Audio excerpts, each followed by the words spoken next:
नमस्कार दोस्तों।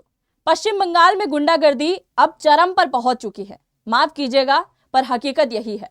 आप सभी जानते हैं कि 23 अप्रैल को पश्चिम बंगाल के अंदर चुनाव होना है और इसी चुनाव को अंजाम देने के लिए देश भर के अलग अलग कोने से कई सारे अधिकारी पश्चिम बंगाल के अंदर पहुंचे।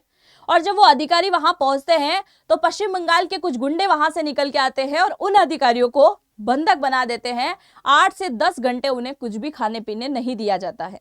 अब यह मामला कहां पहुंच गया है? सुप्रीम कोर्ट के अंदर पहुंच गया है और सुप्रीम कोर्ट ने बहुत बुरी तरीके से फटकार लगाई है। उसके बारे में आज की इस वीडियो में हम चर्चा करेंगे। साथ ही पश्चिम बंगाल के अंदर ऐसे कई सारे लोग हैं जो बुरी तरीके से तिलमिला रहे हैं, क्योंकि वो उनका मानना यह है कि सही लोगों का नाम भी वोटर लिस्ट से कट चुका है। और आज के इस वीडियो में मैं आपको बताने वाली हूं कि कितने लाख लोगों का नाम पश्चिम बंगाल की वोटर लिस्ट से कटा है। और इसके साथ ही पश्चिम बंगाल की मुख्यमंत्री ममता बनर्जी की तरफ से यह स्टेटमेंट आता है कि सरकार चाहती है कि यहां पर इमरजेंसी लग जाए। तो ऐसा स्टेटमेंट क्यों आया है, उसके बारे में भी चर्चा करेंगे। साथ ही पश्चिम बंगाल के अंदर आज 100 से भी ज्यादा ऐसे शहर हैं जहां पर सड़कें जाम कर रखी हैं। कई सारे लोग सड़क पर उतर आए, काले झंडे तक दिखाए जा रहे हैं। सबके बारे में चर्चा करेंगे। और अगर इन सभी बातों को मैं गुंडागर्दी बोलती हूं तो ये कहीं ना कहीं गलत साबित नहीं हो सकता। शुरुआत करते हैं आज के इस वीडियो की। मेरा नाम है अंजलि और मैं आप सभी का स्वागत करती हूं एग्जाम नारी के यूट्यूब प्लेटफॉर्म पर।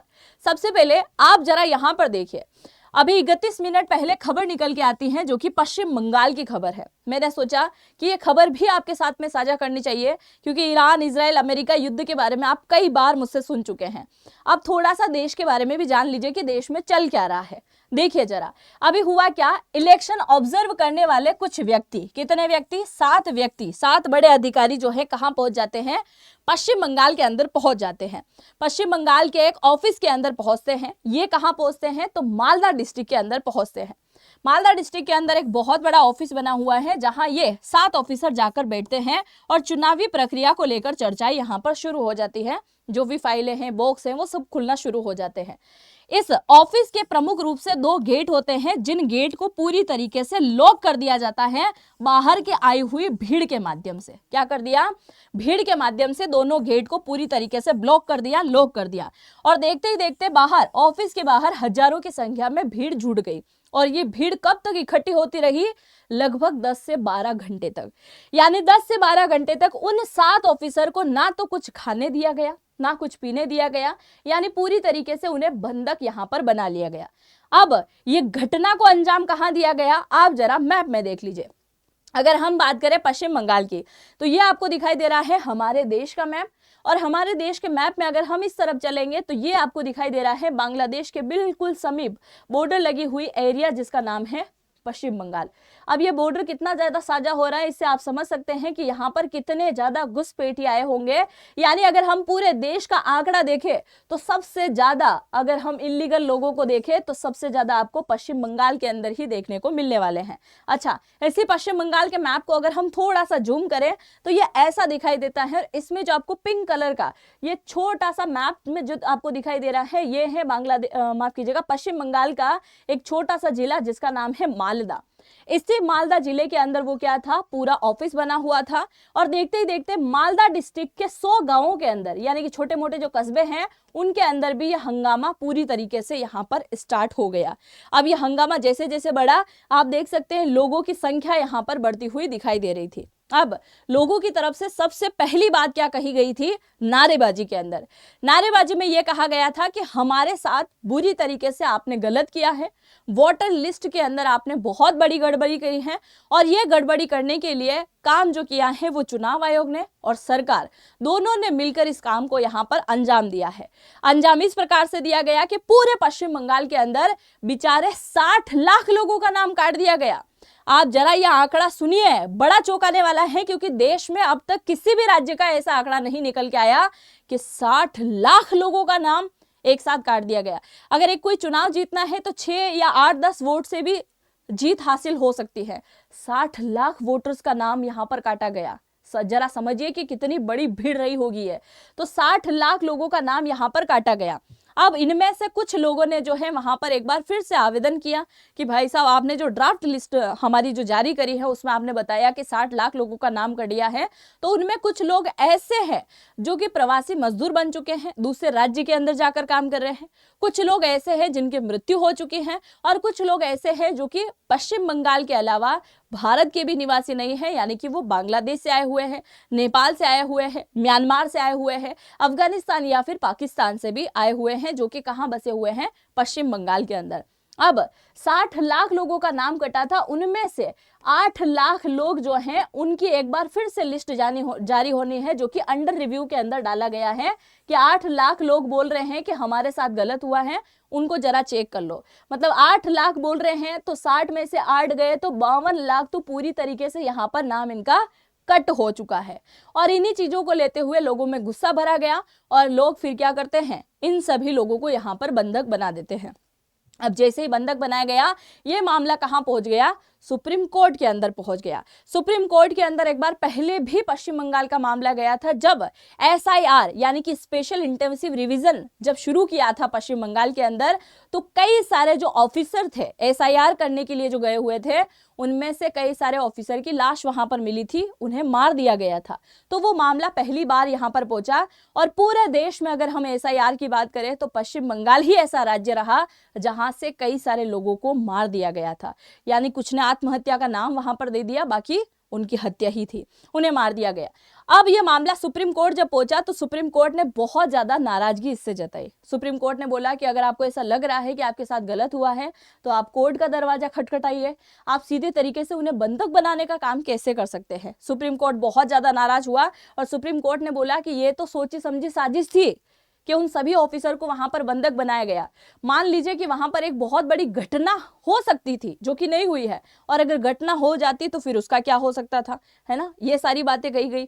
अब सुप्रीम कोर्ट ने आदेश दिया कि जरा चेक करो कि वो पूरा संगठन कौन लेके आया था वहां पर, यानी कि भीड़ को इकट्ठा करने वाला कौन था, सबसे पहले नारेबाजी करने वाला कौन था, और जो ऑफिसर जहां पर बैठे हुए थे उनके दोनों गेट को लॉक करने वाला कौन था। ठीक है भाई, पश्चिम बंगाल में सारी प्रक्रिया जब शुरू हुई तो सामने निकल के आए 18 लोग। कौन निकल के आए, 18 लोग सामने निकल के आए जिन्होंने इस घटना को अंजाम दिया। 18 में से एक व्यक्ति वो है जो TMC से क्या करने वाला है, चुनाव लड़ने वाला है। यानी 17 लोग तो उसके साथ में काम करने वाले हैं, और एक व्यक्ति वो सामने पकड़ में आया है जो उस कमरे को लॉक करता है और नारेबाजी करता है, जो कि खुद ही चुनाव का उम्मीदवार है, वो वहां पर सामने निकल के आया। इसीलिए मैंने सीधे तरीके से कहा कि पश्चिम बंगाल के अंदर गुंडागर्दी अब चरम पर पहुंच चुकी है। आप जरा देखिए कि देश को सबसे ज्यादा अगर इंतजार है किसी चुनाव के रिजल्ट का तो वो पश्चिम बंगाल का है, और एक की वजह से पूरा पश्चिम बंगाल कहीं ना कहीं बदनाम होता है ना, यही वाली बात यहाँ पर निकल के आती है। अब देखिए, जैसे ही यहाँ पर 18 लोगों का नाम सामने निकल के आया तो ये मामला सुप्रीम कोर्ट ने किसको सौंप दिया, NIA को सौंप दिया, यानी कि नेशनल इन्वेस्टिगेशन जो करने वाले व्यक्ति हैं, यानी कि नेशनल इन्वेस्टिगेशन एजेंसी जो है, उसे ये पूरी सारी चीजें सौंप दी है। जैसे NIA को पूरा मामला सौंपा गया तो NIA ने सबसे पहले जांच करना शुरू कर दिया कि संगठन कौन सा है, इसके साथ में मिले हुए कौन कौन से व्यक्ति हैं, कौन सा राजनीतिक संगठन यहाँ पर मिला हुआ है, और इन सभी चीजों का रिजल्ट जो सुप्रीम कोर्ट को प्रस्तुत होना है NIA की तरफ से, वो आएगा 6 अप्रैल को। यानी कि 6 अप्रैल को NIA उन सभी व्यक्तियों को वहां पर सौंप देगी जिन्होंने इस प्रकार की करतूत करने की यहां पर कोशिश करी है। अब सुप्रीम कोर्ट बोल रहा है कि भाई देखने वाली बात यह होगी कि किस प्रकार का मामला आगे जाकर निकलने वाला है, क्योंकि अब और यहां पर मामला बढ़ता हुआ दिखाई दे रहा है। इसकी शुरुआत कहां से हुई, मालदा डिस्ट्रिक्ट से इसकी शुरुआत हुई। अब मैं आपको बताने वाली हूं कि पश्चिम बंगाल में कहां कहां लोग सड़कों पर उतर आ गए हैं, क्योंकि उनका मानना है कि सबसे ज्यादा इन्हीं जिलों से नाम कट हो गए हैं। अगर मैं सबसे पहले बात करूं तो कूच बिहार, ये कूच बिहार वही क्षेत्र है जो कि बांग्लादेश के साथ में अपनी सीमा साझा करता है ना। कूच बिहार से मामला निकल के आया, जहां पर ज्यादातर जनसंख्या जो निवास करती है वो है मुस्लिम जनसंख्या, लगभग 47%, और बाकी बचे हुए कौन हो गए हैं, हिंदू हो गए हैं। और दूसरा अगर हम बात करें जलपाईगुड़ी के अंदर भी सड़कों पर उतर आए हैं लोग, कई साल ज्यादा हंगामा कर रहे हैं। यहाँ पे भी तकरीबन 40 से 50% के आसपास मुस्लिम लोग निवास करते हैं। फिर हम बात करते हैं उत्तर दिनाजपुर की, फिर बात करते हैं मालदा डिस्ट्रिक्ट की, फिर बात करते हैं मुर्शिदाबाद जहां पर 50% से ज्यादा मुस्लिम व्यक्ति निवास करते हैं। फिर हम बात करते हैं यहाँ पर वर्धमान की, और इसके बाद पूर्व वर्धमान की अगर हम बात करें तो ये वाला क्षेत्र हो गया है। यानी इन सभी जिलों के अंदर जो है अभी क्या चल रहा है, बड़ा हंगामा चल रहा है। लोग लगातार सड़कों पर उतर आए हैं और लगातार हंगामा कर रहे हैं कि हमारे साथ गलत हुआ है, हमारे मिलने वालों का, हमारे परिजनों का नाम जो है आपने कट दिया है। अब जैसे ये मामला यहाँ निकल के आया और ये मामला सुप्रीम कोर्ट में जाकर पहुंचा तो दोनों ही पार्टियां एक दूसरे के ऊपर तंज कसना शुरू हो गई। सबसे पहले बात कर लेते हैं हम बीजेपी की। बीजेपी की तरफ से टीएमसी के ऊपर एक पलटवार किया गया और कहा गया कि हार से इतना ज्यादा डर लग रहा है पश्चिम बंगाल की मुख्यमंत्री ममता बनर्जी को कि उन्होंने अपने गुंडों को अब आगे कर दिया है। अब वो गुंडे इतना गुंडागर्दी पर उतर आए हैं कि वो क्या कर रहे हैं, सीधा चुनाव प्रक्रिया को कराने वाले कार्यकर्ता को धमकाना शुरू कर दिया है। यहां तक कि सरकार तक को धमकाना इन्होंने शुरू कर दिया है। आप सभी को याद होगा कि पश्चिम बंगाल की मुख्यमंत्री अब बहुत स्तर तक जाकर राजनीति कर रही है। अभी कुछ समय पहले पश्चिम बंगाल के अंदर एक आधिकारिक यात्रा होती है, किसकी, हमारी राष्ट्रपति महोदया की, मुर्मू जी की, है ना, राष्ट्रपति मुर्मू की होती है। जब वो वहां पर जाती हैं तो किसका फर्ज है, पश्चिम बंगाल के जो राजनीति करने वाले जो व्यक्ति हैं, यानी कि वहां की जो सीएम हैं, उनका फर्ज है कि भाई राष्ट्रपति महोदया यहाँ पर आ रही हैं तो उनकी सिक्योरिटी में जितने भी पुलिस वाले हैं, जितने भी बीएसएफ वाले हैं, जितने भी सीआरपीएफ वाले हैं, उन लोगों को कहीं ना कहीं वहां पर तैनात कर देना चाहिए। पर जैसे उन्हें पता चलता है तो वो बोलती है कि नहीं, कोई भी उन्हें सिक्योरिटी नहीं देगा। और उसी बात को लेते हुए राष्ट्रपति महोदया का एक बहुत बड़ा स्टेटमेंट आता है कि वो कोई चुनावी एजेंडे से जुड़ी हुई नहीं है, वो हमारे देश की राष्ट्रपति हैं जिन्हें तक वहां पर सिक्योरिटी देने का काम नहीं किया गया था। आप जरा देखिए उनकी सिक्योरिटी में कितनी बड़ी यहाँ पर चूक की गई थी। और ये करने वाला कौन था, टीएमसी थी, पश्चिम बंगाल की मुख्यमंत्री थी ममता बनर्जी। अब दूसरा, मुख्यमंत्री ममता बनर्जी के जो भतीजे हैं, जो कि आपको यहाँ पर दिखाई दे रहे हैं, अभिषेक बनर्जी, उन्होंने बीजेपी के ऊपर पलटवार करना शुरू किया। वो बोल रहे हैं कि वोटर लिस्ट में गड़बड़ी अगर कोई करने का काम कर सकता है तो वो टीएमसी नहीं है, वो है बीजेपी, वही करती है। और आगे क्या कहा है, हार के डर से टीएमसी परेशान है, ये बीजेपी ने कहा। इसके ऊपर पलटवार करते हुए अभिषेक बनर्जी बोल रहे हैं कि भाजपा को रखना अल्सर जैसा है। अल्सर की जो बीमारी होती है ना, वो बीमारी से सीधा कनेक्ट कर दिया है किसको, बीजेपी को। दूसरा, इनका भी स्टेटमेंट आना बाकी रह गया था भाई साहब। ये इनको आप बहुत अच्छे से जानते होंगे, रंबा रंबा खंबा गंबा कुछ तो बोलती है ये, है ना। ये आपको दिखाई दे रही है पश्चिम बंगाल की मुख्यमंत्री ममता दीदी, जो कि काफी टाइम से यहाँ पर राजनीति में एक्टिव है। और जब से ये यहाँ पर आई है मुख्यमंत्री बन के लगातार यही है ना, और कोई नहीं आ पाया। अब ये जो आपको दिखाई दे रही है, इन्होंने पहला स्टेटमेंट दिया कि बीजेपी और सरकार दोनों मिलकर और चुनाव आयोग ने मिलकर मेरी शक्ति को क्षीण करने की कोशिश करी है। यानी ऐसी कोई शक्ति है इनके पास जिसे खत्म करने की बात करी है। दूसरा, बीजेपी इन दिनों इतने हंगामे करवा रही है, इन जो सब राज्यों, माफ कीजिएगा, सब जिलों के अंदर जो हंगामे हो रहे हैं वो टीएमसी नहीं कर रही है, वो हंगामे बीजेपी की तरफ से करवाया जा रहा है ताकि पश्चिम बंगाल के अंदर आग भड़के, और इतनी ज्यादा आग भड़के कि यहाँ पर इमरजेंसी लागू कर दी जाए। ये किसने कहा है, तो मुख्यमंत्री ममता बनर्जी की तरफ से ऐसा स्टेटमेंट आता है कि वो चुनाव से डर रहे हैं, इस वजह से ये सारी चीजें हो रही हैं। बल्कि अमित शाह का जो स्टेटमेंट आता है उन्हें आप जरा सुनिएगा। अमित शाह ने कहा कि ये जो सारा स्टेटमेंट इनकी तरफ से दिया जा रहा है ना, ये खुद के लिए है ना, बीजेपी के लिए नहीं है। क्योंकि मैं तो अब आने वाले 15 से 20 दिन पश्चिम बंगाल के अंदर ही दिखने वाला हूं, और जैसे ही अमित शाह की वहां पर एंट्री होती है पश्चिम बंगाल के अंदर, तो कई सारे लोग जो हैं, कोलकाता के अंदर इनका रोड शो होना था, कोलकाता के अंदर कई सारे लोग जो हैं सामने निकल के आ जाते हैं और सड़कों के ऊपर टायर जला दिया जाता है बुरी तरीके से। जब अमित शाह का काफिला वहां से निकल रहा था, विरोध प्रदर्शन शुरू हो गया, कई सारे लोग अपने सिर पर काली पट्टी बांध के आ गए, काले झंडे लहराए जा रहे थे। इसके अलावा कुछ वाहन जो थे उन्हें तोड़फोड़ कर दिया गया, उसमें आग लगा दी गई, अमित शाह के पुतले तक जला दिए गए। आप देखिए, अमित शाह के पुतले जलाए गए, नेशनल हाईवे 12 को पूरी तरीके से ब्लॉक कर दिया गया, यानी कि सड़कें जाम कर दी गई। आपको कुछ समय में ऐसा देखने को मिल सकता है कि पश्चिम बंगाल के अंदर इंटरनेट पूरी तरीके से ब्लास्ट, खत्म। क्योंकि ऐसे अगर राजनीति यहां पर चलेगी, ऐसी गुंडाई वाली चीजें अगर चलेगी, तो फिर ऐसा ही यहाँ पर होने वाला है। और उन्हें भगाने के लिए कोलकाता पुलिस को आंसू गैस के गोले यहाँ पर बरसाने पड़े, तभी ये लोग यहाँ से बाहर निकल पाए, जा पाए।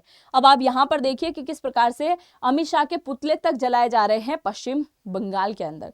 तो आप जरा देखिए कि पश्चिम बंगाल की राजनीति अब किस कदर तक पहुंच चुकी है। क्योंकि जो भी हो रिजल्ट बहुत जल्द आने वाला है इन सभी चीज़ों का। पश्चिम बंगाल के अंदर आने वाली 23 अप्रैल से 29 अप्रैल के बीच में चुनाव होना है। अच्छा, पश्चिम बंगाल के अलावा और कौन कौन से राज्यों के अंदर चुनाव होने हैं? तो पश्चिम बंगाल में 23 से 29 अप्रैल को चुनाव है। तमिलनाडु की अगर हम बात करें तो ये भी 23 अप्रैल को होना है। इसके अलावा असम की बात करें, केरल की बात करें और पुडुचेरी की बात करें तो यहाँ पर 9 अप्रैल को चुनाव होना है। तो लगातार देश में कई सारी जगह चुनाव होना है और ये चुनाव कब होगा? इसी मंथ ये सारा चुनाव होना है। यानी कि अब तक केवल मार्च बड़ा इंपॉर्टेंट लगता था, अब अप्रैल भी बड़ा इंपॉर्टेंट लगता हुआ दिखाई दे रहा है। बाकी आप क्या सोचते हैं इन सारे चुनावी मामलों को लेकर कि यहाँ पर टीएमसी सही है, बीजेपी सही है? आप किसका सपोर्ट करते हैं और क्यों करते हैं वो जरूर से लिखिएगा। मुझे आप सभी के कमेंट का इंतजार रहेगा। अगर चैनल पर पहली बार आए हैं तो सब्सक्राइब जरूर से कर दीजिएगा और अगर आप मुझे इंस्टाग्राम पर फॉलो करना चाहें तो अंजलि वॉइस के नाम से आपको मेरी आईडी मिल जाएगी, अंजलि वॉइस के नाम से, है ना।